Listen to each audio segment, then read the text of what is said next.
Imagine a world without adjectives. It would be like a night sky without stars. Boring, right?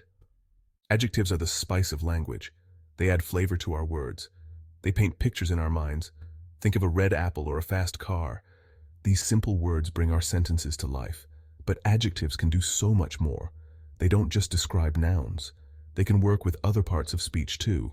It's like they have superpowers. They can team up with infinitives and clauses. When they do, they open up new worlds of expression. Let's start with a simple example. I wasn't lucky. Here, lucky is our adjective. It's describing the subject, I. Adjectives and infinitives are like best friends. They love to hang out together. An infinitive is the basic form of a verb. It usually starts with to. For example, to run or to sing. When we pair an adjective with an infinitive, magic happens. We create powerful expressions. Let's look at some examples. She was happy to help. Here, happy is our adjective. To help is our infinitive. Together, they tell us how she felt about helping. It's more than just saying she was happy. We know why she was happy. Here's another. The test was difficult to pass. Difficult is our adjective. To pass is our infinitive. They work together to describe the test. These combinations are everywhere in English. I'm excited to meet you. He's ready to go. The book is easy to read. Now let's meet the that clause. It's another friend of adjectives. A that clause is a group of words that starts with that. It acts like a noun in a sentence. When we pair an adjective with a that clause, we can express complex ideas. It's like opening a door to a whole new room of meaning. Here's an example. It's possible that he'll come today. In this sentence, possible is our adjective. That he'll come today is our that clause. Together, they express a possibility. We're not just saying something is possible, we're saying what is possible. Let's look at another. I'm happy that you're here. Happy is our adjective. That you're here is our that clause. We're not just saying we're happy, we're explaining why we're happy. It adds depth to our expression. Section 4, possible, probable, and likely exploring chances.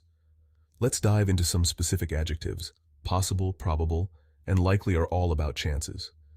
They help us talk about things that may or may not happen. Possible is like opening a door. It says something could happen. We can say, it's possible that it will rain. Probable is stronger. It means something is likely to happen. We can say, it's probable that we'll win. Likely is the strongest of the three. It means something will probably happen. Section 5. Aware and conscious mindful adjectives. Let's turn our attention to two more interesting adjectives, aware and conscious. These words are about knowing and understanding. They're like windows into our minds, but they work in special ways with that clauses and prepositions. Let's see how. First, aware. We use it to talk about knowing something. We can say, I'm aware that it's late. Here we're using a that clause. We can also say, I'm aware of the time. Here we're using the preposition of.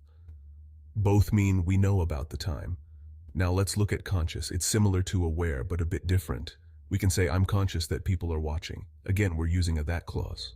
Or we can say, I'm conscious of people watching. Here we're using of again. Both mean we know people are watching. Section 6. The physical side of consciousness. Let's dive into the physical meaning of conscious.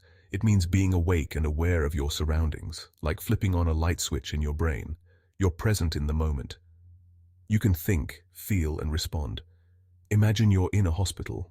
A doctor might say, the patient is conscious. It means they're awake and responsive. They can open their eyes and answer questions. It's the opposite of being unconscious. We use this meaning in everyday life.